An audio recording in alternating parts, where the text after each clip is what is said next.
Dobrý večer, televízni diváci, a vítam našich hostí, kde sme sa tu stretli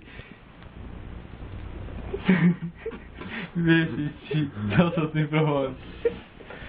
To je dôležité postrkovanie zemiakov. To je hlavná téma dnešného večera. Naši hostia je majster farmár Michal Cenzor a za robotnícky ľud tam tu prišiel Gejza Lukáš. Takže prvá otázka. Máte radi zemiaky? No, samozrejme.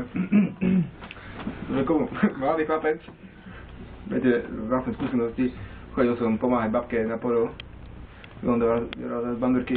Môžem hovoriť ešte v slangu. Budete mi rozumieť. Ale niektorí naši diváci asi nebudú rozumieť, tak neviem. Dobre, tak to budem prekladať do slovenčiny. Ako malý chlapec som chodil babke pomáhať na pole s zemiakmi. A vtedy sa už stala taká pekná príhoda, ktorú môžem vyrozprávať aj našim televíznym divákom. Určite ich bude zaujímať táto príhoda. Prišiel traktor vyorovať zemiaky.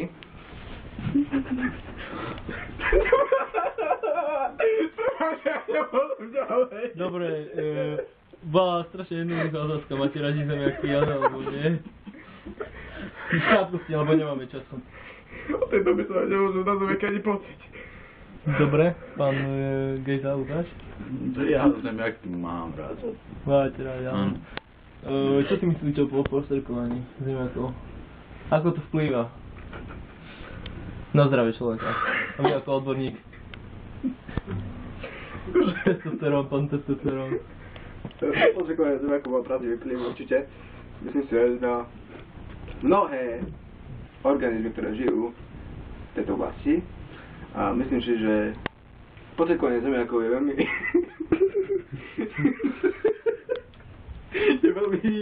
dôležité pre rozvoj poľnohospodárstva. Takže hovoríte, myslíte si, že postrkovanie zemiakov je dôležité? Určite. Tak, ako myslím si, že nie je čo riešiť. Tak asi vyriešili sme túto problematiku. To zemiaky. Pán Gejza, ďakujem, že ste prišli. Proste, zistili sme, že postrkovanie zemiakov je dôležité. Ďakujeme. Stretneme sa na ďalší štvrtok. Dovi. Hostia, zahrajte nám poslednú pesničku.